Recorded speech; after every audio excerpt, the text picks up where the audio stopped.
Assalamualaikum warahmatullahi wabarakatuh. Waalaikumsalam warahmatullahi wabarakatuh.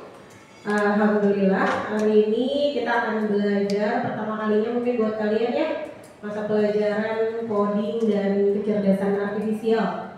Belajarnya di ruangan lab komputer, yang mudah-mudahan nanti ke depannya karena kalian juga peminat ada informatika, bisa selanjutnya barangkali nanti ada yang belajarnya di sini. Enakan ya di sini? Enak banget.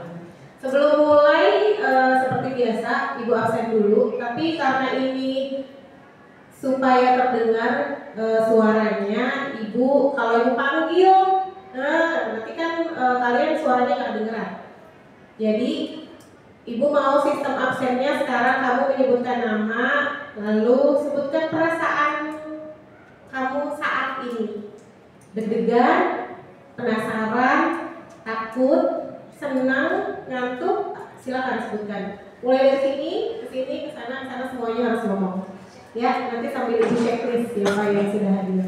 Silakan. Baik, mana ke teman-teman?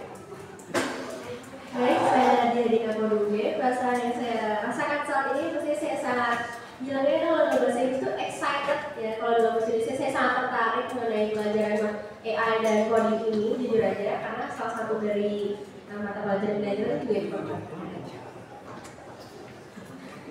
Baik, selanjutnya saya Sasiwati Anjani. Perasaan saya di sini, saya penasaran dan saya senang karena momen juga nyaman untuk digunakan sebagai pembelajaran. Baik, saya Satria Pudena. Perasaan saya di sini senang karena mau belajar coding. Saya di Sofia, perasaan saya senang karena ruangannya enak untuk belajar. Saya Rosa Justina. Perasaan saya saat ini deg-degan juga nyaman karena ruangannya. Saya Frederina Rosin, perasaan saya penasaran karena ada materi baru. Saya Dada Silvania, perasaan saya saat ini itu senang karena mempelajari hal baru. Saya Nena Pramita. Saya senang karena ruangannya enak. Saya Federina Paulina. Perasaan saya saat ini senang karena ruangannya nyaman. Saya Raina Zabura, perasaan saya sekarang berbakat tapi tidak semangat. Saya Karina Aulia, perasaan saya hari ini senang karena ada dulu.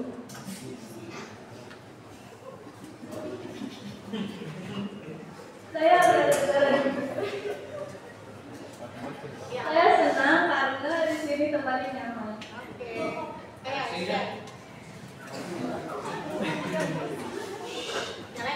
Saya Muhammad. Kalau usah ketak. Suaranya biasa banget. Belum apa-apa. Rasanya senang, ada dingin banget. Saya Majen Ramadan. Rasanya saya senang karena adem. Oke. Biasa aja nih, tidak tahu. Ya, balik. Napas dulu, napas. Napas ya.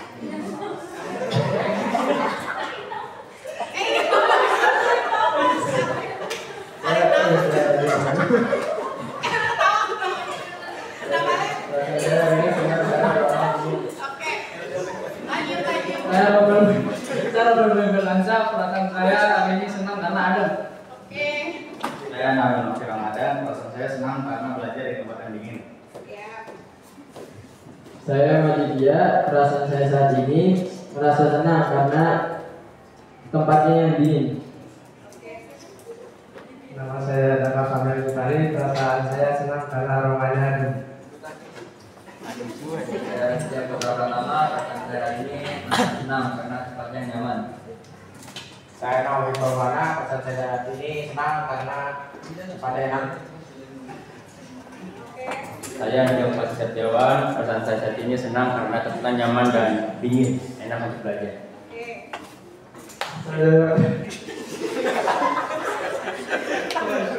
Saya Biasa aja ya. Yohanes, gimana Yohanes? Ada yang mau nanya Yohanes, gimana perasaannya? Enak, oke, lanjut. Nama saya Dr. Yandani, perasaan saya senang karena ruangannya dingin. Oke.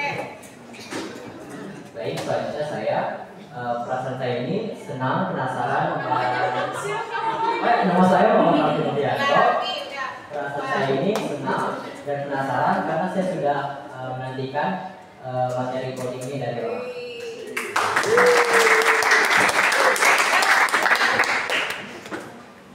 Halo, nama saya Raditya Wiradiguna. Perasaan saya senang sekali karena ruangan ini sangat nyaman. Oke. Perkenalkan, nama saya Kanal Murni Saputra. Perasaan saya senang karena akan mempelajari hal baru. Oke, terus? Saya Deka Fadal Jufari. Perasaan saya senang karena ruangannya dingin. Ya.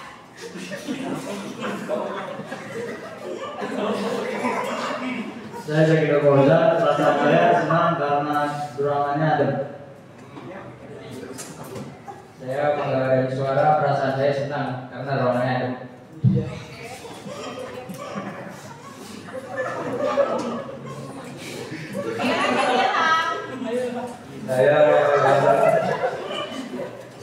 Saya Muhammad Raditya. Perasaan saya selalu senang jika di dekat teman saya. Ini sebenarnya yang pada bikin ketawa tuh apa karena main kambing atau karena ada di ruangan ini karena direkam. Karena apa? Padahal biasa aja kalau di kelas kan juga ibu tanya pada jawab nggak sampai ketawa-ketawa kan ya? Kenapa di sini heboh banget? Baik, terima kasih ya. Berarti yang tidak hadir ada Aisyah, Ataila. Aisyah kemana ya? Aisyah sakit, Ataila sakit, Dika dispen ya. Terus Rizky Pratama sakit, Lady sakit. Oke, terima kasih. Tadi sampai sebagian besar senang karena ruangannya adem, nyaman, dingin. Kita berdoa mudah-mudahan bisa lah ya kapan-kapan belajarnya di ruangan seperti ini. Amin. Terus juga tadi ada yang senang karena sudah menantikan mau belajar coding dan kecerdasan artifisial. Gitu. Mungkin hari ini kalau dilihat dari judulnya hanya sebatas pengenalan kecerdasan artifisial. Memang mata pelajarannya KKA. Sebelum masuk ke sini, coba ibu mau tanya, barangkali ada yang tahu kenapa sih sekarang kok ada mata pelajaran KKA di sekolah? Mungkin kan kalian udah dengar ya, nggak cuma di SMA, bahkan dari anak TK katanya sekarang udah ada SD, SMP, dan kalian di SMA. Kenapa sih sekarang kok ada pelajaran KKA? Ada yang mau mengungkapkan pendapat? Silakan. Jidan, ini siap. Diri lah, berdiri. Iya, lewat ke sana. Kenapa sih? Salah satu alasannya mungkin karena kita sekarang hidup di zaman yang sudah serba ada dan kecerdasan artifisial atau AI ini sudah masuk dalam kehidupan sehari-hari kita, baik di dalam ujian sistem atau bahkan dalam membantu proses pembelajaran kita sehari-hari. Tapi selain itu, seperti ada satu alasan lain kenapa materi ini masuk di kurikulum. Mungkin salah satunya itu karena wakil presiden kita, Gibran, itu juga meminta agar AI ini masuk ke dalam kurikulum sekolah. Oke. Ada lagi yang mau berpendapat? Yang lain? Selain yang sudah diungkapkan sama Nadine?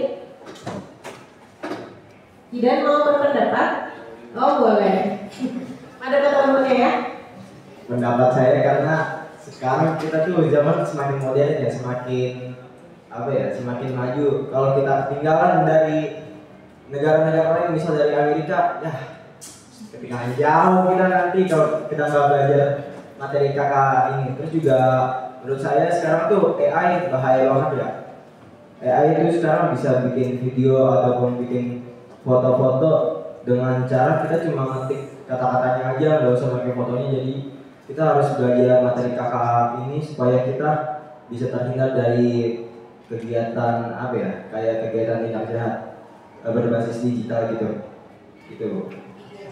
Baik, terima kasih. Kalau tadi Nadine sudah mengungkapkan alasannya, salah satunya adalah dari Bapak Wakil Presiden yang meminta supaya dimasukkan ke dalam kurikulum sekolah itu juga benar, supaya tidak ketinggalan zaman, teknologi semakin maju itu juga benar. Dan yang paling penting tadi apa yang dijawab sampai dikatakan sama Jidan, yaitu supaya kita terhindar dari perbuatan-perbuatan yang bisa dilakukan, tindak kejahatan yang bisa dilakukan dengan AI, supaya kalian juga belajar bagaimana sih etika penggunaan dari AI atau kecerdasan artifisial. Karena sekarang kalian dengan mudahnya kan bisa membuat apapun, gambar apapun, tapi kalau di sekolah nggak dikasih tahu ada loh etikanya dalam menggunakan kecerdasan artifisial. Itu tidak semerta-merta digunakan begitu saja, apalagi mungkin yang sudah dengar saat ini kasus yang sedang viral di sekolah kita, walaupun sudah alumni beliau, tetapi kan itu juga hasil dari penggunaan AI yang tidak tepat gitu. Akhirnya merugikan bukan hanya banyak orang, yang paling rugi siapa? Dirinya sendiri. Nah, sebelum masuk ke materi pengenalan kecerdasan artifisial, Ibu mau menampilkan video dulu. Senang kan kamu kalau lihat video? Kita nonton ya.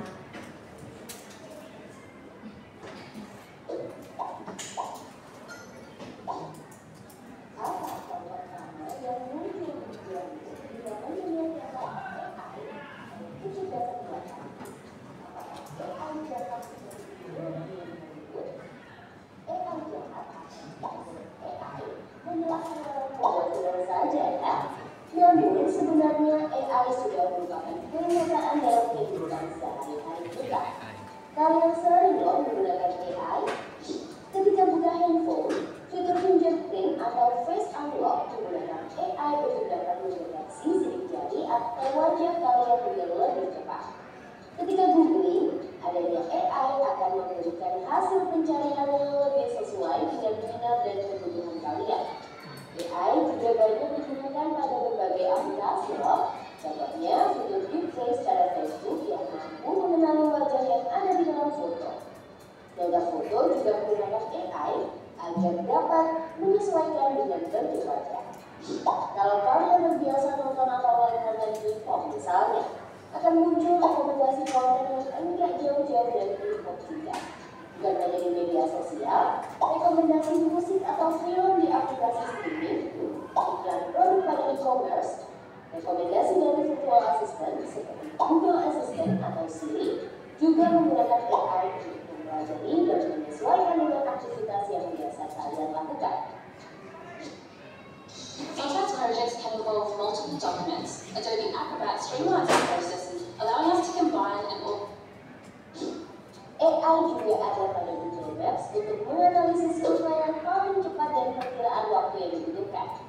Pada game online, AI dipakai untuk mengendalikan permainan bot dan membuat karakter serta grafis permainan menjadi lebih hidup dan realistis. Lalu, apa itu AI?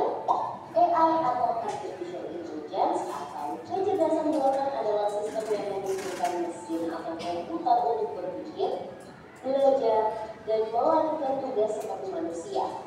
Istilah AI muncul pada tahun 1956 dalam konferensi Dartmouth yang diinisiasi oleh John McCarthy, seorang ilmuwan komputer asal Amerika Serikat. Di antaranya ada 4 kecerdasan pada AI, yaitu searching, reasoning, planning, dan learning. Searching adalah teknik menemukan langkah-langkah yang sistematis untuk mencapai suatu tujuan atau solusi. Contohnya AI pada Google Maps. Reasoning adalah teknik menarik kesimpulan berdasarkan fakta-fakta yang ada. Contohnya AI pada aplikasi pendiagnosa penyakit. Planning adalah teknik memecah masalah kompleks ke dalam sejumlah operasi yang lebih sederhana. Contohnya AI pada mesin perakitan kendaraan. Learning adalah teknik mengajarkan pola-pola data untuk memperoleh pengetahuan. Contohnya AI pada sistem mobil tanpa pengemudi. Lalu, apa saja ya keunggulan menggunakan AI? AI dapat menyelesaikan tugas dengan cepat dan efisien sehingga dapat menghemat waktu dan sumber daya. AI dapat menganalisis data yang besar dan kompleks serta menemukan pola dan tren dari data tersebut. tersebut. AI dapat bekerja secara konsisten dan mengurangi kemungkinan human error yang biasanya disebabkan oleh faktor kelelahan atau ketidaktelitian manusia. Selain itu, AI dapat bekerja 24 jam penuh, tidak seperti manusia yang terbatas. Sebaliknya, apa risiko menggunakan AI? AI membutuhkan data yang besar dan berkualitas tinggi untuk belajar dan beroperasi secara optimal. Kualitas data yang buruk dapat memunculkan hasil yang tidak akurat. Lalu, analisa atau rekomendasi yang diberikan oleh AI juga akan mengandung bias pada data yang diberikan kepadanya. Contohnya, jika data yang diberikan pada AI kebanyakan berasal dari pasien yang laki, maka analisa penyakit yang diberikan AI akan lebih sesuai untuk kondisi pasien laki-laki dibanding pasien perempuan. Selain itu, ada juga resiko keamanan privasi. AI dapat merekam informasi pribadi dan segala aktivitas di dunia online. Data-data tersebut dapat disalahgunakan untuk tindakan kejahatan. AI memberikan kemudahan dan dapat melakukan pekerjaan manusia. Namun, kemudahan ini dapat memicu sifat malas dan serba instan. Selain itu, orang bisa saja kehilangan pekerjaan karena digantikan oleh AI. Contohnya, pekerjaan customer service yang mulai digantikan dengan chatbot AI. Selain digunakan dalam kehidupan sehari-hari, AI juga dimanfaatkan dalam berbagai bidang. Di bidang kesehatan, AI dapat digunakan untuk membantu dokter membuat jadwal temu, mendiagnosis awal penyakit, dan merekomendasikan obat atau terapi tertentu. Di bidang keamanan, AI digunakan dalam kamera untuk mendeteksi adanya aktivitas yang mencurigakan. AI juga digunakan dalam keamanan cyber untuk mendeteksi serangan di dunia maya. Di bidang keuangan, AI digunakan untuk menganalisis tren pasar, memprediksi perubahan, dan mengelola risiko investasi. AI juga dapat membantu dalam mendeteksi transaksi keuangan yang mencurigakan. Di bidang bisnis, AI digunakan untuk menargetkan iklan yang lebih spesifik dan personal, serta menjawab pertanyaan dan menerima keluhan konsumen. Di bidang otomotif, AI digunakan pada mobil untuk mengenali rute dan menghindari tabrakan. Pabrik otomotif juga menggunakan AI agar proses produksi menjadi lebih efisien dan terjamin kualitasnya. Di bidang logistik, AI dapat merencanakan rute pengiriman yang paling efektif sehingga mengurangi biaya operasional dan waktu tempuh. Di bidang pertanian, AI digunakan dalam memantau kondisi tanaman, mengendalikan hama dan penyakit tanaman, serta memprediksi hasil panen. Di bidang lingkungan, AI digunakan dalam menganalisis data sensor dan citra satelit untuk memantau perubahan iklim dan lingkungan. Bagaimana dengan penggunaan AI di bidang pendidikan? AI dapat membantu memantau kemajuan belajar siswa dan merekomendasikan materi atau penilaian yang sesuai dengan kompetensi, kebiasaan, dan minat siswa. Dengan begitu, proses belajar menjadi lebih bermakna dan tepat sasaran. Untuk bahas lebih lanjut mengenai AI di bidang pendidikan, simak video berikut ini. Wah, banyak banget ya manfaat dari AI. Meskipun begitu, teknologi AI tetap memiliki batasan dan resiko. Jadi, kamu perlu paham hal ini agar bisa menggunakan AI secara kritis dan bijak. Teknologi AI apa nih yang sudah pernah kalian gunakan? Kira-kira kalian ada ide mau mengembangkan AI yang seperti apa? Yuk, tulis pengalaman berikut di kolom komentar. Jangan lupa like, comment, dan udah ya, kita nggak selesai video tadi. Mungkin sekilas, tapi udah secara umum banget ya AI itu apa, penggunaannya seperti apa. Sekarang aku mau tanya, setelah kalian nonton itu dan yang kalian rasakan sehari-hari, menurut kalian AI atau kecerdasan artifisial itu apa sih? Pakai bahasa kamu aja? Atau mau pakai bahasa AI juga? Ada yang mau pakai bahasa sendiri dulu? Menurut kamu AI itu apa? Ayo, bingung? Mau pakai bahasa ini juga? Ya silakan coba cari, boleh. Kalau lagi belajar KKA, boleh memanfaatkan AI enggak? Boleh, silakan coba. Mau memanfaatkan AI, tapi nanti jawab ya. Sekarang ganti berarti pertanyaannya, bukan menurut kalian. Menurut AI atau menurut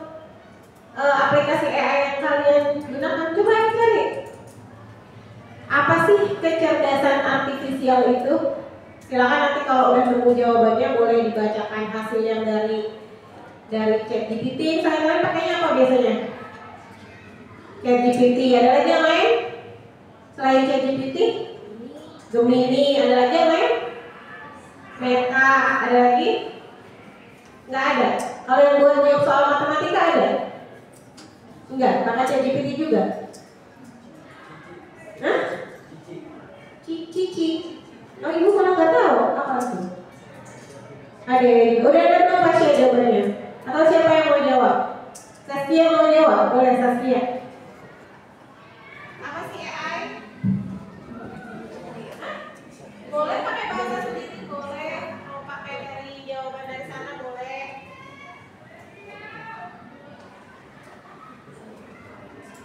Iya, siap.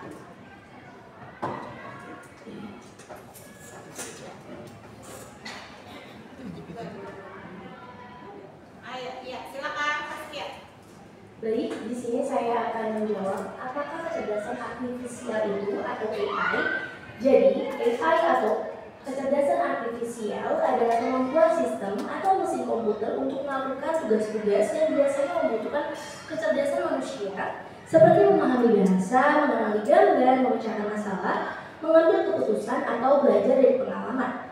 Ini saya mencarinya melalui ChatGPT. Lalu tadi setelah menonton video yang telah kami tonton semua atau kita nonton semua tadi, saya membuat rangkuman. AI itu ditemukan pada tahun 1956 di Dartmouth, Amerika Serikat. Lalu contoh AI itu terdapat 4. Yang pertama searching, yang kedua reasoning, yang ketiga planning, dan yang terakhir learning. Lalu apa saja sih resiko AI itu? AI kalau kita gunakan dengan baik banyak manfaatnya, tetapi kalau kita tidak menggunakannya dengan baik banyak juga resiko yang bisa terjadi terhadap diri kita. Yang pertama resiko keamanan atau privacy. Jika kita menggunakan AI dengan tindakan yang salah, tentu privasi kita bisa saja diambil oleh seseorang, digunakan oleh seseorang melalui tindakan yang tidak baik, seperti dipakai untuk judul, dipakai untuk peminjaman duit. Lalu kita menjadi malas atau melakukan semuanya serba instan melalui AI. Kita jadi pribadi yang nggak mau belajar karena udah ada nih AI. Ngapain sih gue perlu belajar sendiri, gue perlu mikir, gue tinggal nyari lewat ChatGPT atau Gemini. Tetapi itu termasuk tindakan yang salah. Kita boleh saja mencari jawaban melalui ChatGPT maupun Gemini, tapi kita cari caranya saja, lalu kita pelajari dan kita kita analisa sendiri jawabannya itu melalui pemikiran kita, biar pemikiran kita ini mau berpikir dan gak nge-stuck di situ aja gitu. Lalu yang terakhir, orang bisa kehilangan pekerjaan karena AI, karena semuanya sistem di dunia ini serba instan, seperti pemesan makanan, terus menggunakan robot. Banyak nih di beberapa restoran yang saya temui itu tuh udah menggunakan robot untuk mengantar makanan. Nah itu juga bisa merugikan kita sebagai manusia atau seseorang yang nantinya akan mencari pekerjaan. Jadi karena ada AI, kita harus banyak-banyak belajar pekerjaan apa sih yang relevan untuk kita di dunia AI ini. Misalnya pekerjaan analisis data atau pekerjaan membuat robot lainnya. Terus lalu AI di bidang kedokteran, pertanian, keamanan tadi juga dijelaskan pada video yang sudah Bu Vera tampilkan. Boleh kalau mau. Nah, baik, tadi terdapat AI di bidang-bidang masing-masing seperti di bidang kedokteran, pertanian, keamanan, teknologi industri, serta pendidikan. Pada bidang kedokteran, AI digunakan oleh para dokter untuk menganalisis penyakit atau mendiagnosa penyakit awalan seorang pasien. Lalu di bidang pertanian, AI bisa digunakan untuk menganalisis buah-buahan yang sedang ditani atau sayur-sayuran serta masa tumbuhnya itu di bulan berapa atau apa. Jadi seorang petani ini udah tahu melalui AI, nggak kayak dulu. Dulu kan seorang petani hanya mengira-ngira kapan musim sayur ini, kapan musim buah ini. Sekarang petani bisa mencari melalui AI. Petani sudah bisa menggambarkan kapan beliau akan menghasilkan uang, pundi-pundi uang dari hasil tanian tersebut. Lalu di bidang keamanan, banyak nih di perumahan kita kan sering menggunakan AI di bidang keamanan melalui CCTV komplek, atau bahkan di rumah kita pun ada AI di bidang keamanan melalui CCTV rumah kita. Lalu teknologi industri, AI digunakan untuk membuat seperti membuat mobil, motor, pesawat, itu juga bisa menggunakan teknologi AI, tidak hanya menggunakan menggunakan usaha dari tangan manusia sendiri gitu. Lalu terakhir di bidang pendidikan, karena kita juga mendapat mata pelajaran informatika yang dimana kita juga mempelajari AI, dimana kita juga mendalami AI. Nah, seperti sekarang ini AI itu kita gunakan untuk berbagai hal di bidang pendidikan, untuk nge-secure atau untuk nyari ide-ide dan lain-lain. Terus juga untuk belajar tentang coding, dan saya juga salah satu orang yang sejak SMP saya pernah belajar coding gitu. Mungkin sekian dari saya, kurang lebihnya mohon maaf. Baik, kita kasih aplaus dulu ya Pak. Terima kasih Saskia, ini satu video dirangkum sama Saskia luar biasa. Suaranya juga mirip aku yang tadi di video loh, dia udah pantas banget jadi pembawa YouTube. Mirip banget suaranya, ini mantap ya. Terima kasih, tapi tadi ada satu dari sekian banyak yang sudah digambarkan, yang sudah diuraikan sama Saskia. Ada satu yang menarik perhatian Ibu. Mungkin apakah menarik perhatian kalian? Bagaimana kalau semua pekerjaan itu nanti dikerjakan sama AI? Kalian mau kerja apa? Nganggur. Pengangguran banyak acara. Gimana? Makanya kenapa kalian memilih kelas yang ada mata pelajaran informatikanya? Mudah-mudahan sejalan ya. Jadi supaya nanti bukan hanya AI itu kan hanya alat sebenarnya yang digunakan. Harus ada yang membuatnya, harus ada yang memantaunya, harus ada yang mengontrolnya gitu. Tetapi mungkin tidak sebanyak yang dibutuhkan manusia biasa, tetapi pasti nanti hanya beberapa apa sih istilahnya ya, profesi saja yang dibutuhkan kalau AI sudah digunakan di mana-mana. Terima kasih loh tadi Saskia itu sudah merangkum. Jadi ini sebenarnya yang mau Ibu sampaikan itu juga sudah dirangkum sama video yang tadi, bahkan sudah dirangkum sama Saskia. Tadi mulai dari kecerdasan artifisial itu adalah ilmu dan rekayasa dalam menciptakan mesin cerdas, terutama program komputer cerdas ini yang disampaikan oleh McCarthy dalam apa tadi? Konferensi yang tadi disampaikan ya di Amerika Serikat ya. Itu awal mulanya muncul istilah AI. Lalu kalau dari Kamus Besar Bahasa Indonesia, KA atau kecerdasan artifisial itu program komputer yang meniru kecerdasan manusia. Jadi bisa kita simpulkan secara praktis bahwa kecerdasan artifisial itu adalah sistem atau mesin yang didesain untuk melakukan tugas yang biasanya memerlukan kecerdasan manusia. Makanya hati-hati nanti manusianya bisa berkurang itu lapangan pekerjaannya, yaitu dalam persepsi visual, pengenalan suara, pengambilan keputusan juga bisa diambil alih oleh AI dan terjemahan bahasa. Nah, AI itu kan nggak tiba-tiba muncul kayak sekarang sudah menjadi produk yang seperti ini ya. Awalnya itu evolusi kecerdasan artifisial itu dia sistem awalnya yang disebut dengan era simbolik itu dia dibuat cerdas dengan aturan logika yang jelas dan ditulis langsung oleh manusia. Di situ ada contohnya. Misalnya ini komputernya ya, si komputer yang awalnya KA itu. Misalnya jika hewan punya sayap dan bisa terbang, maka itu burung. Sistem seperti ini tidak bisa belajar sendiri, hanya bisa menjalankan aturan yang sudah ditentukan. Jadi kalau misalnya dia dikasih contoh hewan yang lain, belum tentu dia bisa tahu itu hewan apa. Dia pokoknya cuma dikasih jika hewan punya sayap dan bisa terbang, maka itu burung. Ya udah, dia hanya bisa mengenali kalau hewan yang punya sayap dan terbang itu burung. Kalau ayam dia nggak bisa. Itu awalnya dulu-dulunya komputer kecerdasan artifisial awalnya selalu ada yang namanya era pembelajaran mesin. Selanjutnya beralih ke algoritma. Jadi selanjutnya dia kalau dikasih ribuan gambar kucing dan anjing, komputer itu bisa membedakannya tanpa dikasih tahu. Jadi dia karena ada nih gambar anjing, kucing, dia bisa membedakan sendiri. Selanjutnya dia bisa kalau dikasih gambar salah satu anjing atau kucing berdasarkan data yang tadi banyak, dia bisa menentukan oh ini anjing, oh ini kucing. Jadi udah agak maju ya yang kedua itu. Sedangkan yang saat ini puncak evolusi KA itu adalah namanya deep learning, yaitu jaringan saraf tiruan yang mendalam didorong oleh peningkatan daya komputasi, ketersediaan big data dan algoritma yang lebih efisien. Jadi sekarang komputer itu belajar sendiri, tidak dikasih tahu. Jadi dia berdasarkan yang sebelumnya udah. Kalau coba deh kalian kalau pakai ChatGPT sebelumnya udah pakai, nanti kamu chat lagi nyambung kan ya, bahkan lama-lama akan nyebut panggil nama kamu kan. Ada yang suka curhat sama ChatGPT? Ada nggak? Nggak ada. Ya udah ibu dulu ada yang tunjuk tangan.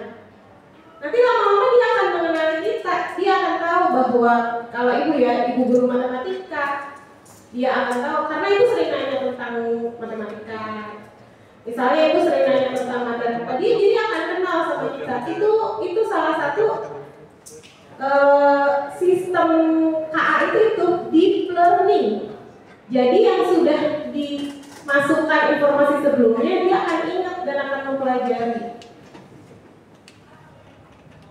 Lalu yang selanjutnya ada kategori kecerdasan artifisial berdasarkan kapabilitasnya. Ada yang artificial neural intelligence atau KA lemah. Yang lemah ini dia dalam pengembangannya dibutuhkan jumlah data berlabel yang sangat banyak sehingga tidak dapat melakukan tugas di luar area kemampuannya. Lalu ada yang namanya improve mobility atau AGI. AGI ini dapat menyusun strategi bernalar, memecahkan masalah, berpikir kreatif, merencanakan, beradaptasi, berintegrasi, berpengetahuan sebelumnya. Ini AGI ini baru akan tercapai pada tahun 2040. Yang saat ini itu berarti yang masih yang KA lemah ya.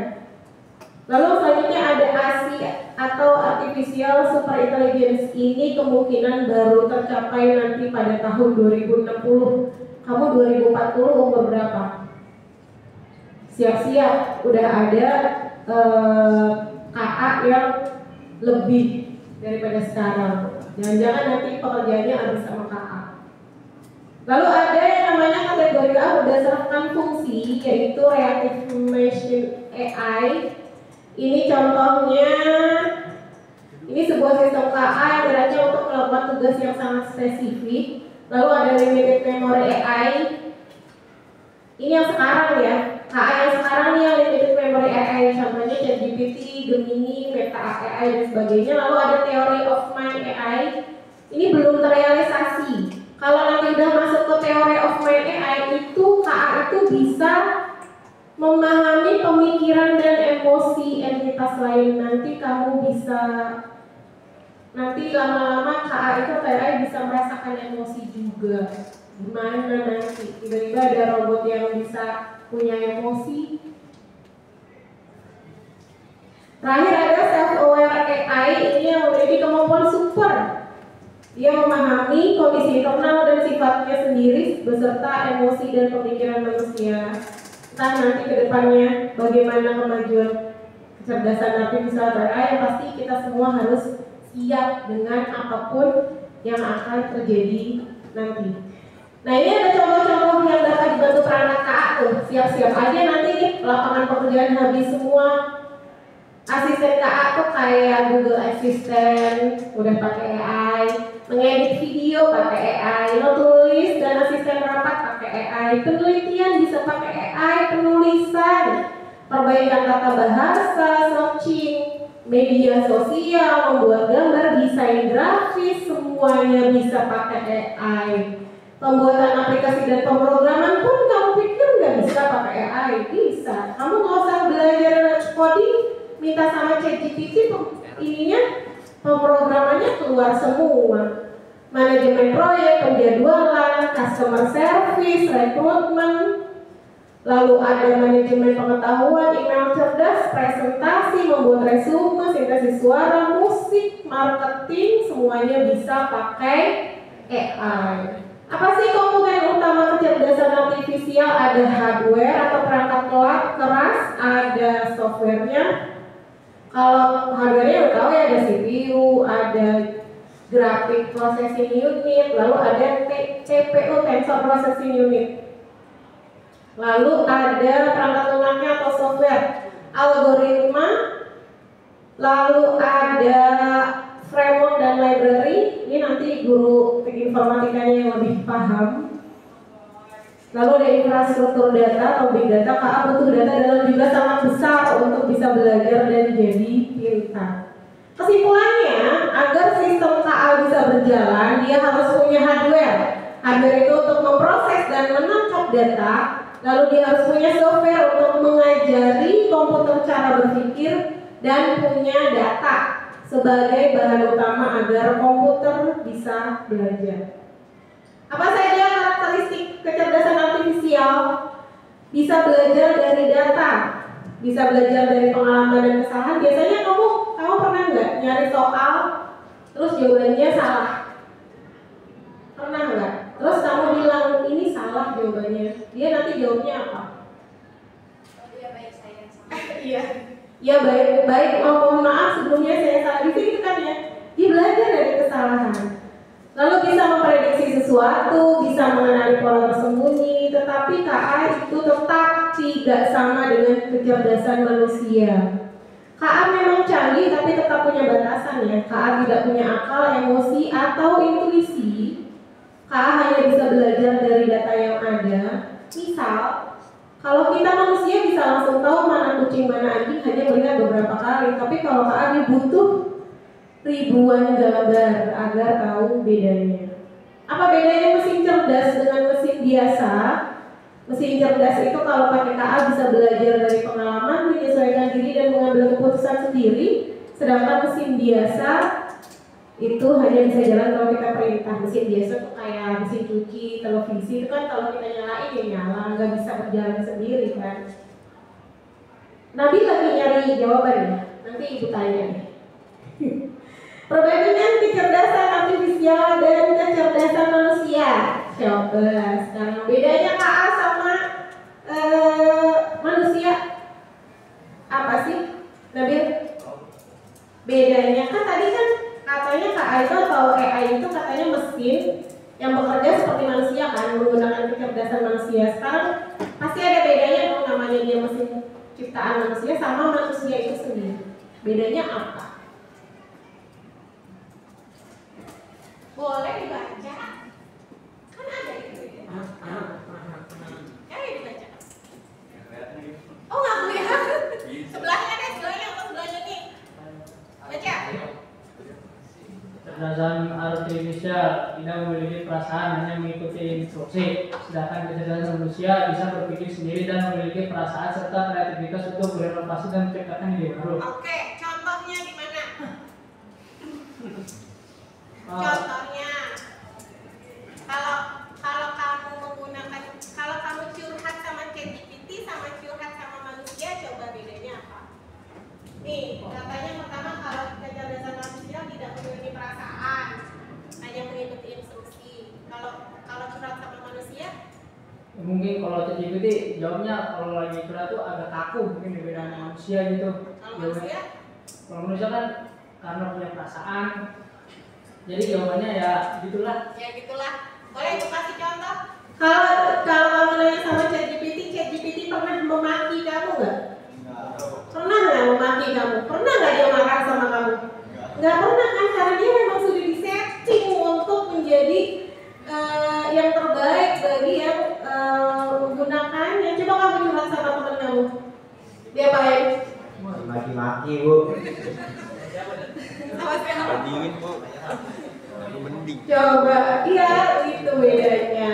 Jadi, tapi memang mungkin bu, tapi mendingan sama ChatGPT bu, kita kalau cerita jadinya dia nggak marah-marah, kita giliran cerita sama orang malah kita yang dimarahin itu mungkin ini. Yang kedua apa?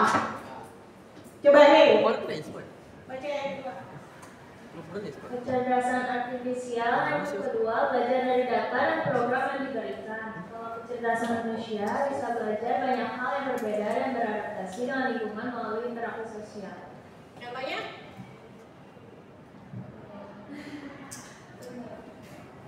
Ada yang bisa kasih contohnya? Ada yang bisa kasih contohnya yang kedua? Kalau KA itu dia hanya kan kamu tadi ibu udah tadi apa? Tadi ada kesimpulan bagaimana KA itu berjalan. Yang pertama dia butuh apa?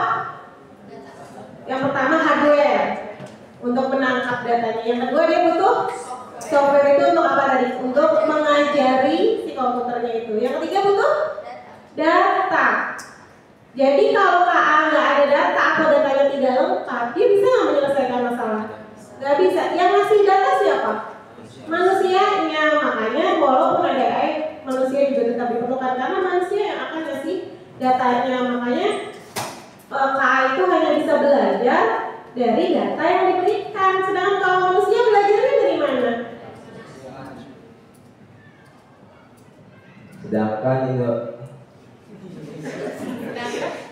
Sedangkan manusia tuh bisa belajar dari pengalaman Bu, kayak pengalaman organisasi, terus pengalaman teman eskul, pengalaman mungkin dia ikut kayak kegiatan di luar kayak mungkin silat, jadinya apa ya, jago gitu Bu, melindungi diri dan segenap keluarganya gitu.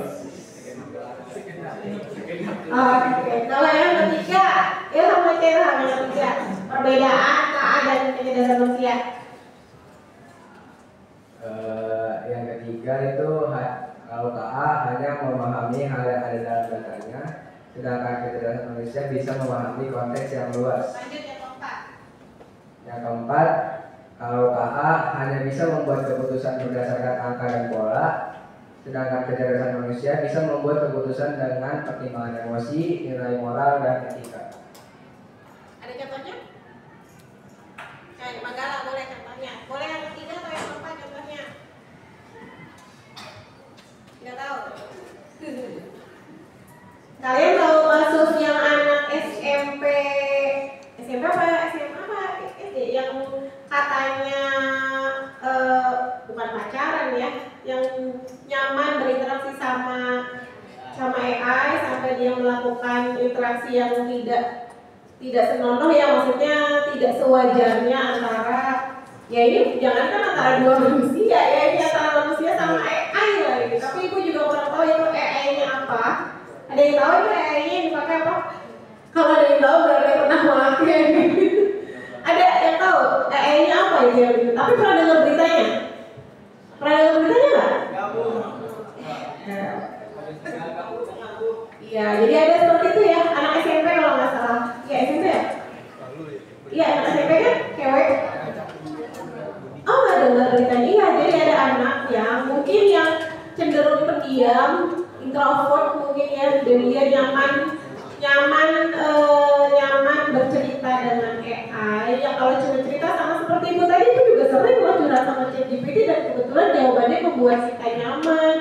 Wah kamu itu wajar, itu perasaan yang valid kayak gitu deh papanya jawabannya. Tetapi kalau yang di berita ini cenderung ke arah hubungan yang tidak sehat ya. Jadi seperti hubungan laki-laki dan perempuan, tetapi sudah mengarah ke yang tidak sewajarnya seperti itu. Jadi coba kenapa kira-kira bisa seperti itu?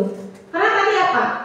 AI itu hanya bisa membuat keputusan berdasarkan angka dan pola. Jadi kalau dari sebelumnya ini si pengguna memasukkan atau mengajak ngobrolnya yang mengarah ke arah yang negatif, artinya kan dia akan terus, oh ya ini ternyata penggunanya ini seneng nih diajak ngobrol yang arah negatif, lanjut terus kan? Itu AI. Tapi kalau sama manusia, sesama manusia kan punya pertimbangan emosi, nilai moral dan etika. Coba kamu ngobrol sama teman kamu, ya mudah-mudahan jangan sampai ya, karena kita semua dikasih akal, moral, dan etika. Ketika ada yang mengobrol sudah mengajak ke arah-arah yang negatif, yang tidak baik, pasti kan akan mencegah. Udah jangan ngomongin begituan, bener gak? Nah itu bedanya AI sama manusia. Tuh. Apalagi nih kelanjutannya. Nah ini prinsip dasar KA Indonesia harus kuat, tangguh, aman dan selamat. Outputnya menghasilkan prediksi atau keputusan. Udah singkat aja. Keterbatasannya, AI itu tidak punya perasaan, tidak punya imajinasi, tidak paham konteks. Dia pokoknya hanya mengenal pola aja dan bergantung pada data. Kalau datanya lengkap ya berarti hasilnya bagus, tapi kalau datanya tidak lengkap jadi tidak adil hasilnya. Contoh, sistem pengenalan wajah gagal mengenali wajah berkulit gelap karena dilatih hanya dengan foto wajah berkulit terang. Atau sistem rekrutmen kerja bisa mendiskriminasi perempuan jika datanya hanya dari pekerja laki-laki. Jadi intinya KA atau kecerdasan artifisial tetap butuh peran manusia. Yaitu apa? Manusia itu harus mengecek atau menyediakan data yang baik, diawasi dan pertimbangan etika. Penerapannya nih yang tadi sudah dirangkum dalam ekonomi, pemerintahan, pendidikan, kesehatan, kebudayaan, teknologi dan rekayasa, seni dan kerajinan, banyak nanti kalian tugasnya. Nah ini ada berbagai profesi. Ini buat kalian nih nanti yang mau ngambil jurusan teknik informatika, sistem informasi, apa lagi? Banyak. Ada data scientist, machine learning engineer. Kalau yang data scientist tadi mengumpulkan, menganalisis dan menafsirkan data untuk membuat model KA. Kamu yang bikin tuh KA-nya. Kalau machine learning engineer itu merancang dan mengembangkan algoritmanya, bagian bikin algoritma. Lalu ada AI research scientist, ada yang penelitian untuk mengembangkan teknologi KA yang baru, ada robotic engineer, bikin robotnya, ada AI ethics spesialis untuk menilai dan mengelola dampak etika dari penggunaan teknologi KA, ada business intelligence developer, itu menggunakan alat analisis data untuk membantu perusahaan dalam memahami tren pasar, ada AI arsitek, ada AI developer. Selesai. Sekarang yang punya tugas, kita bikin kelompok. Kelompoknya berempat-berempat aja. Berempatnya mau ke depan atau mau ke samping? 1, 2, 3, begini aja nih. Oh gini aja nih, ini bertiga sekelompok nih. 1, 2, 3, 1, 2, 3, 1, 2, 3, 1, 2, 3 ya. Oke ya, itu 1, 2, 3, 4. Ada 4 kan? Silakan pilih. Yang mana bagian ekonomi bisnis, yang mana bagian pendidikan, kesehatan, kesenian. 1, 2, 3, 4. Yang cowoknya, ini kesana ada berapa orang? 6, 1, 2, 3, 4, 5, 6, 7, 8, 9, 10, 5, 5. 1, 2, 3, 4, 5. 1, 2, 3, 4, 5 1, 2, 3, 4, 5 1, 2, 3, 4, 5 1, 2, 3, 4, 5 sampai Nabil. Berarti misalnya cuma 4 ya? Yaudah gak apa-apa. Silakan pilih. Mau yang mana bagian ekonomi bisnis, yang mana pendidikan, mana kesehatan, mana kesenian. Tugasnya kalian, ibu minta, kalau tadi kan teori-teorinya, ibu minta tolong dong silakan cari di ChatGPT, di Gemini, di PTR, terserah di mana. Ibu mau tahu penggunaan AI yang sudah benar-benar digunakan. Kamu mau contoh dari luar negeri juga nggak apa-apa. Misalnya perusahaan di ekonomi dan bisnis, ada perusahaan apa namanya, dia menggunakan AI, AI-nya namanya apa, digunakan untuk apa. Seperti itu. Cari ya, ini bukan suruh pikir sendiri. Nyari di ChatGPT, nyari di AI, silakan. Misalnya pendidikan, contohnya di sekolah mana, sebutkan nama sekolahnya. Di luar negeri, misalnya siapa di negara ini, dia menggunakan AI itu untuk apa, nama AI-nya apa, digunakannya untuk apa. Kesehatan, misalnya di rumah sakit mana, di negara mana, menggunakan AI-nya untuk apa. Kesenian juga sama. Ini udah ditentukan belum tadi siapa yang kelompok ekonomi bisnis? Kami kesenian. Kesenian, oke. Yang mana? Pendidikan. Yang tiga ini? Apa? Ekonomi bisnis. Berarti ini kesehatan. Yang ini? Kesehatan. Yang sebelah sana? Ekonomi bisnis. Pendidikan. Kesenian ya. Silakan cari manfaatkan AI-nya.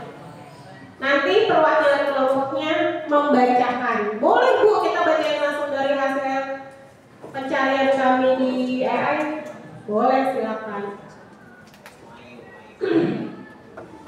Baik, setelah diskusi kelompok masing-masing, silakan kalian jelaskan berbagai pemanfaatan kecerdasan artifisial dalam bidang yang tadi sudah sesuai kelompok masing-masing. Ibu mau mulai dari kelompok yang pojok dulu dari tadi kan mulai dari sini. Sekarang mulai dari kelompok tadi apa pendidikan ya? Silakan siapa yang mau menyampaikan? Raffi.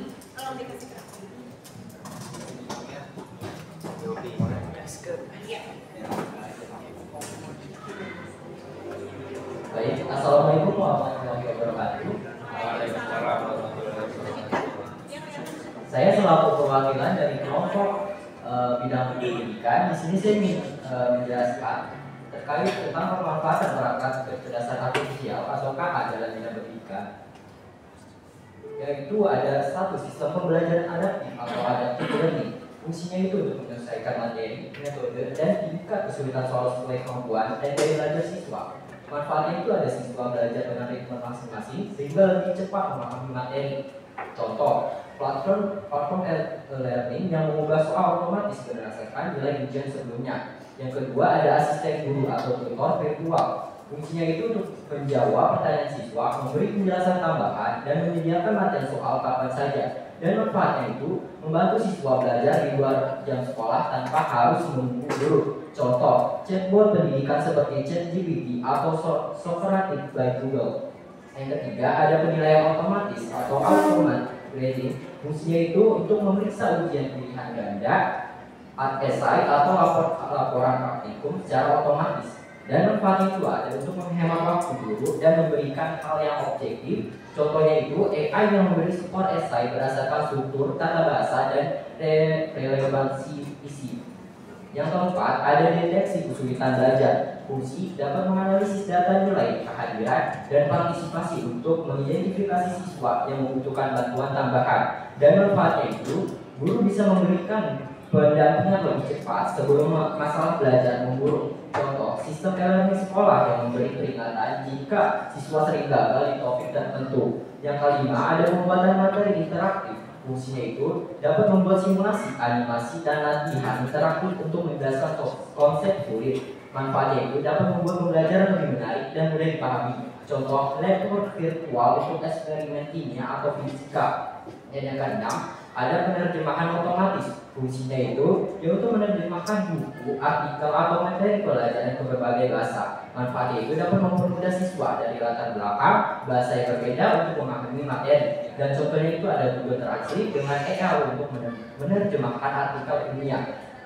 Dan yang ketujuh atau yang terakhir, analisis data belajar learning analytics. Fungsi yaitu untuk mengolah data kehadiran, nilai dan perilaku belajar untuk meningkatkan metode pengajaran. Manfaatnya itu sekolah dapat membuat kebijakan pembelajaran yang lebih tepat sasaran. Dan contohnya itu ada dashboard analitik yang menunjukkan perkembangan akademik tiap siswa. Jadi mungkin segitu saja paparan dari kelompok kami dari bidang pendidikan. Dan terima kasih. Wassalamualaikum warahmatullahi wabarakatuh.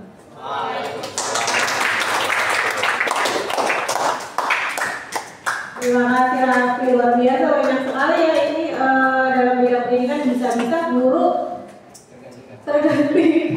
Kira-kira guru bagian apa ya ini? Operator. Nanti kalau saya guru jangan-jangan. Selanjutnya yang bidang pendidikan sebelah sini ada yang mau ditambahkan atau tadi itu udah mencakup semuanya? Pendidikan yang mana? Oh ya silakan ditambahkan. Atau mau menyampaikan hasilnya yang sama-sama pendidikan?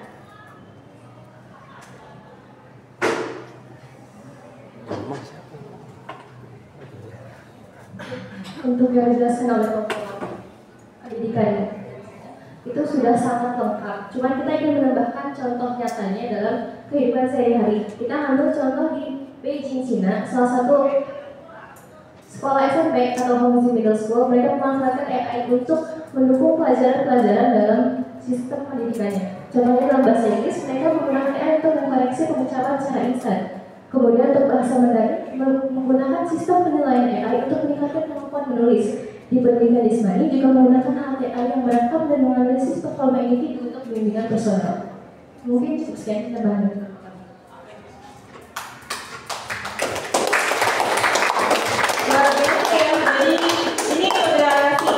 gitu, saling melengkapi. Yang tadi kan menyampaikan contoh-contohnya, yang dari kelompok yang perempuannya menyampaikan contoh realnya bahwa di Beijing, Cina itu ada di sekolah yang menggunakan AI untuk yang tadi sudah disampaikan. Jadi langsung ke contoh realnya. Selanjutnya yang depannya boleh ekonomi dan bisnis di kelompoknya Dona dan kawan-kawan.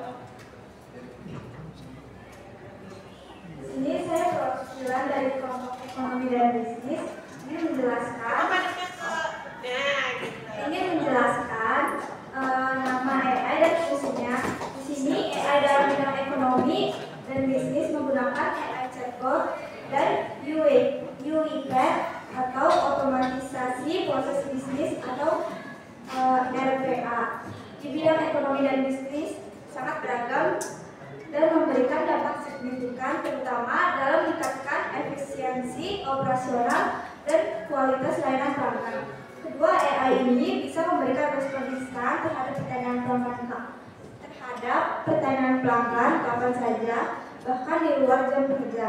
Mereka juga mampu menangani pertanyaan umum seperti status pesanan, informasi produk atau FAQ atau yang disebut frequently asked question tanpa perlu campur tangan manusia, dan mereka bisa membantu pelanggan menemukan produk yang sesuai, merekomendasikan personal, dan bahkan membantu proses checkout. Dengan menganalisis percakapan, mereka juga dapat mengumpulkan data berharga tentang preferensi pelanggan yang dapat digunakan untuk strategi pemasaran yang lebih terarah lagi.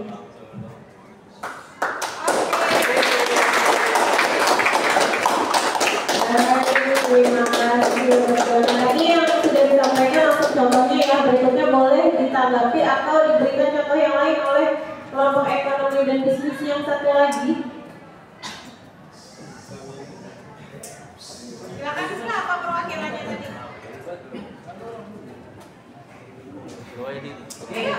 Silakan.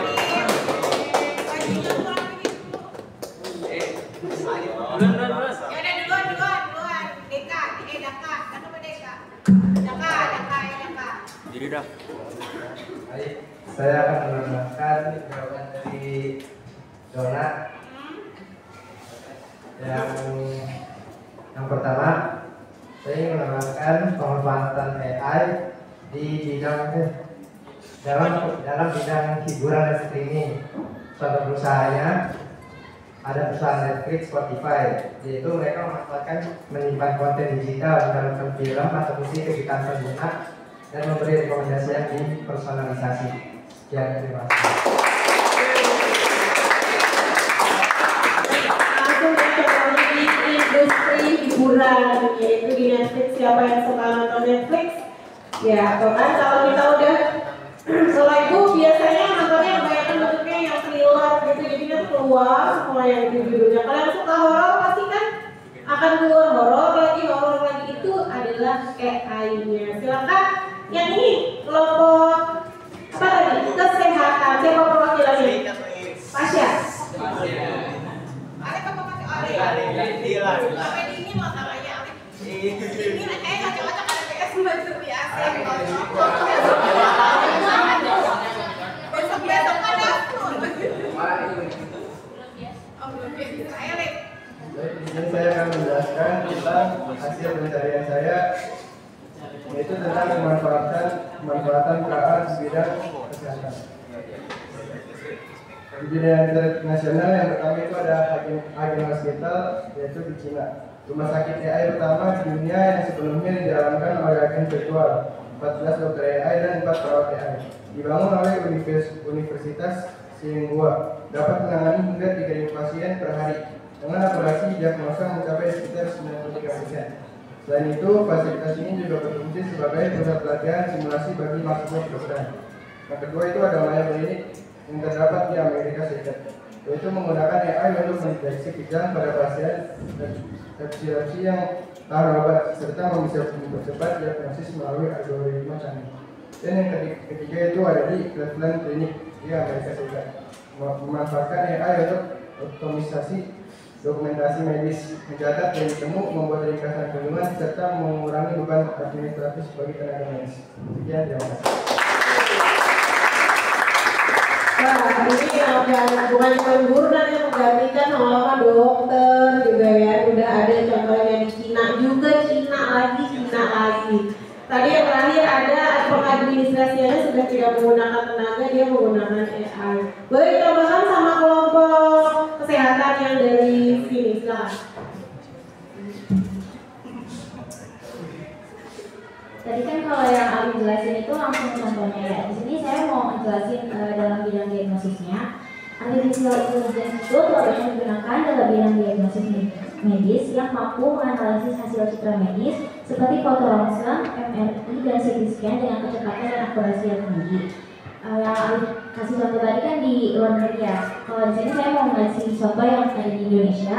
Salah satunya itu di RS Kanker Darmais yang ada di Jakarta Barat. Dia punya aplikasi AI untuk radiologi dan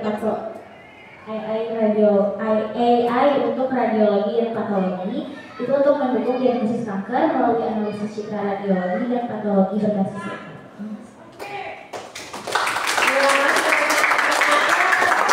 Bukan hanya di Cina ya, alhamdulillah di Indonesia di rumah sakit kanker ya, kanker darmais ya sudah ada, yaitu untuk mengecek sel-sel kanker begitu tadi ya.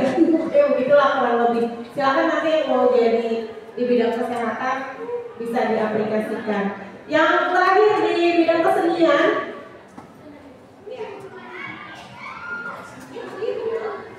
Baik, di sini saya perwakilan dari kelompok kesenian. Di sini saya akan menyampaikan mengenai pemanfaatan teknologi kecerdasan artifisial di bidang kesenian pastinya. Nah, kita langsung saja, kita pasti udah tahu ya, AI itu digunakan di berbagai bidang, yang pasti salah satunya ada juga dari bidang kesenian. Salah satu contohnya, yang pertama itu ada di penggunaan seni visual. Itu bisa dari karya seni, atau bisa juga dari desain grafis, bahkan di animasi.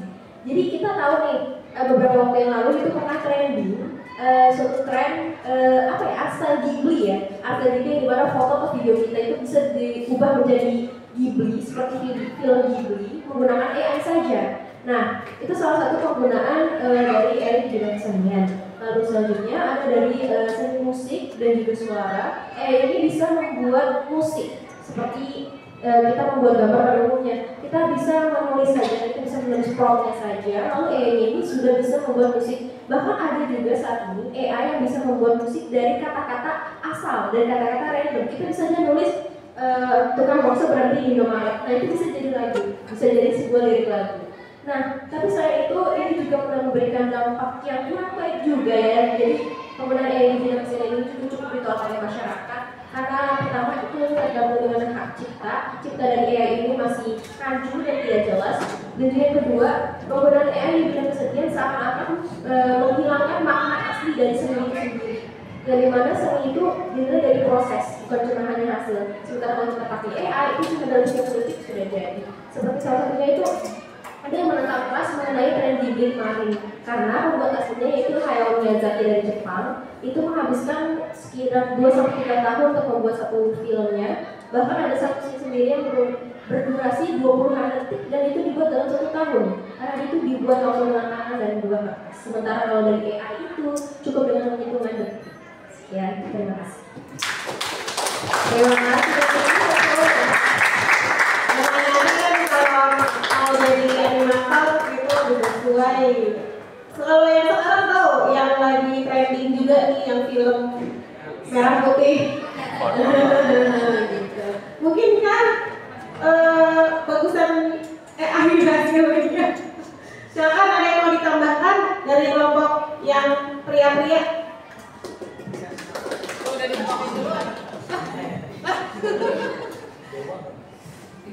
Assalamualaikum warahmatullahi wabarakatuh. Jadi saya ingin menambahkan penggunaan artificial intelligence atau kecerdasan buatan di bidang kesenian. Yang pertama tuh ada bidang kesenian pada cabang pembinaan kreatif ataupun seni sastra. Yang pertama tuh novel dibantu dengan AI. Contohnya pada tahun 2022 seorang penulis Jepang, Ri Gudan, menggunakan ChatGPT untuk membuat novel yang berjudul Tokyo Sympathy Tower. Novel ini bahkan menangkan penghargaan sastra. Lalu yang kedua ada pembuatan puisi otomatis, Di Amerika banyak penulis menggunakan AI seperti ChatGPT ataupun pseudowrite untuk membuat puisi cepat. Lalu mereka edit lagi untuk lomba ataupun media sosial. Nah, lalu ada penggunaan AI pada seni teater. Yang pertama tuh ada naskah drama oleh AI. Jadi pada tahun 2016 di London, AI bernama Benjamin menulis naskah drama pendek berjudul Beyond the Fence. Naskah ini lalu dipentaskan di panggung teater sebulan. Yang kedua tuh ada desain panggung digital. Contohnya tuh di Broadway beberapa tim kreatif menggunakan AI untuk merancang tata panggung dan pencahayaan yang cepat. Misalnya untuk pertunjukan musikal modern. Lalu yang ketiga terakhir adalah latihan virtual. Selama pandemi COVID-19, kelompok teater di berbagai negara memakai AI berbasis suara untuk latihan dialog secara daring. Karena pemain tidak bisa berkumpul secara langsung. Sekian, terima kasih. Terima kasih Deko. Ini bahkan walaupun dalam bidang seni berarti sudah bisa ditampilkan ya, tidak mempermasalahkan hak cipta. Sedangkan kalau kita kan di Indonesia kayak pencipta tungtung sahur ya, yang katanya itu kan juga bikinnya dari AI sebenarnya, tetapi sudah banyak digunakan sama orang lain, dia minta royalti ya, sedangkan ya dia aja bikinnya cuma dari AI, cuma dari prompt. Jadi itu juga masih diperdebatkan bagaimana sih hak cipta terkait dengan hasil seni atau hasil karya seni yang membuatnya itu menggunakan AI. Silakan nanti didiskusikan, banyaknya yang bisa menjadi bahan diskusi kita. Terima kasih semuanya. Itu tadi penugasan kelompok. Ada satu lagi yang mohon maaf dan mohon izin tugas individu. Tuliskan profesi impian kalian. Kalian masing-masing udah punya profesi impian kan? Ada yang mau main jadi atlet sepak bola mungkin, ada yang mau jadi animator dan sebagainya. Pikirkan dulu mau jadi apa, lalu silakan boleh gunakan bantuan AI atau mau kalian pikirkan sendiri juga boleh.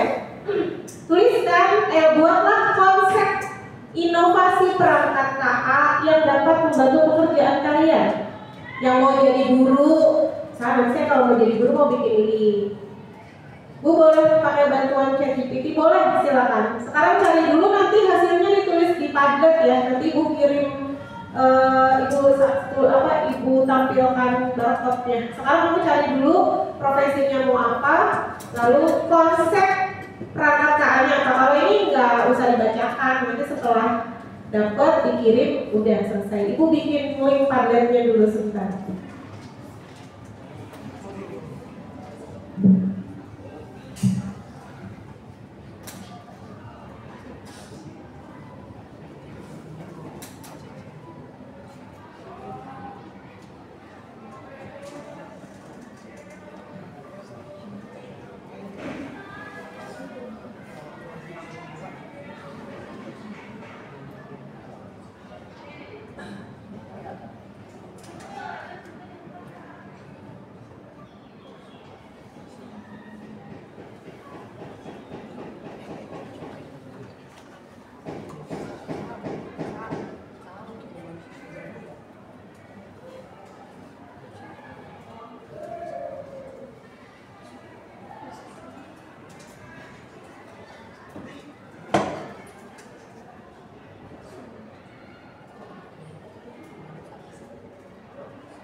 Silakan kalau yang sudah dapet profesi impiannya udah dapet nih, terus udah dapet konsep KA-nya mau seperti apa, boleh dikirim lewat link yang dikirimkan sama Nadine atau mau pakai ini barcode.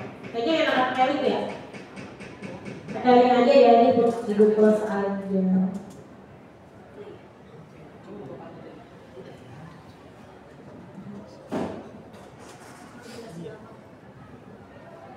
Dikasih nama nggak ya? Emang kenapa malu?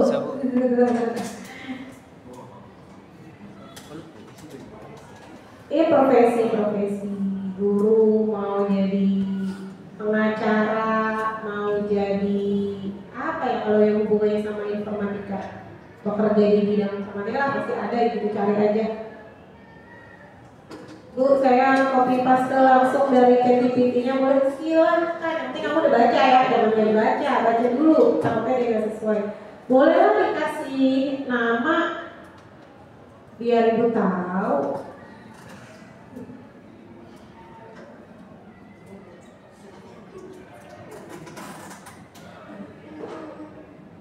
Sambil nulis, sambil ibu sampaikan ya, mungkin kita bisa sampaikan kesimpulannya pembelajaran kita hari ini.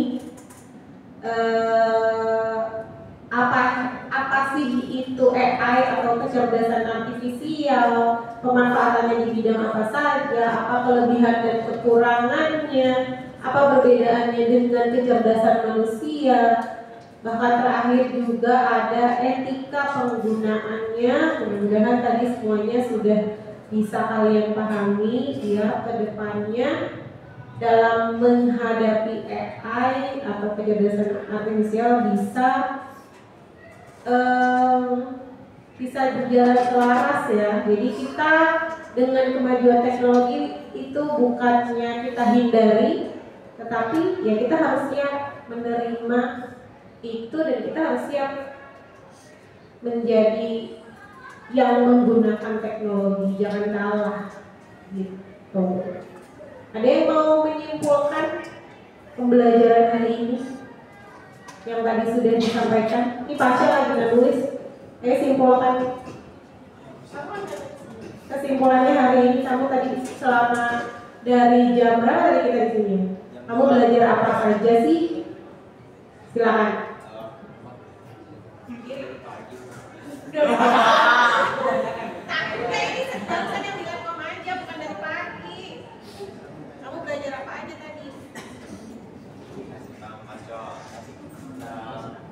Iya. Kita harus berdiri apa aja AI-nya, apa aja yang lakukan. Apa aja? Yang saya pelajari adalah tentang AI. Terus apanya AI-nya? Kenapa AI? Pengertian AI. Terus apa lagi? Dampak positif dan buruk dari AI. Terus apa lagi?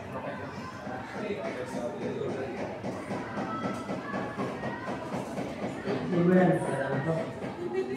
doang. Ya. Coba AI yang kamu gunakan sehari-hari apa? Jadi Buat apa? kalau misalnya saya mau dari referensi dari situ. Referensi doang kan bukan disalin semuanya. Makanya saya semuanya. Oh, udah, ada lagi. Kalau enggak ini apa? Game ini, Buat? Cici. Buat apa? Game ini biasa ini tuh matematika, rumus-rumusnya. Benar jawabannya. Tahu. Belum tahu makasih. Sebenarnya sih. Terus ada lagi? Udah sih itu doang. Nggak suka buat gambar-gambar kan? Enggak saya nggak gambar.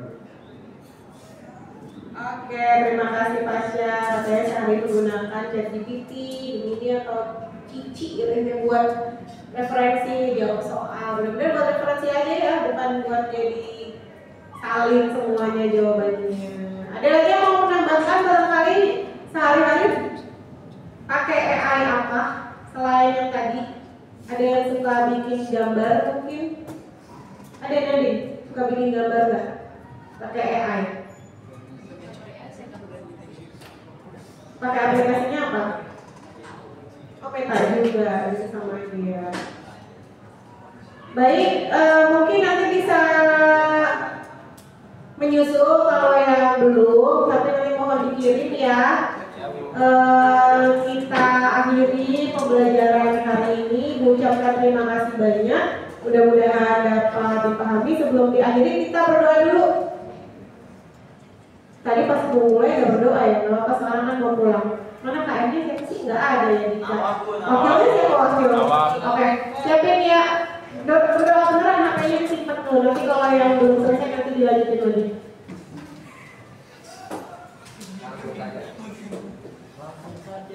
Sebelum kita pulang, maka baiknya kita berdoa menurut agama dan kita masing-masing. Berdoa dalam hati, mulai.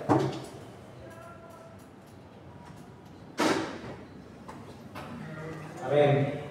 Doa selesai. Beri salam. Assalamualaikum warahmatullahi wabarakatuh. Waalaikumsalam warahmatullahi wabarakatuh. Silakan dilanjutkan. Oke.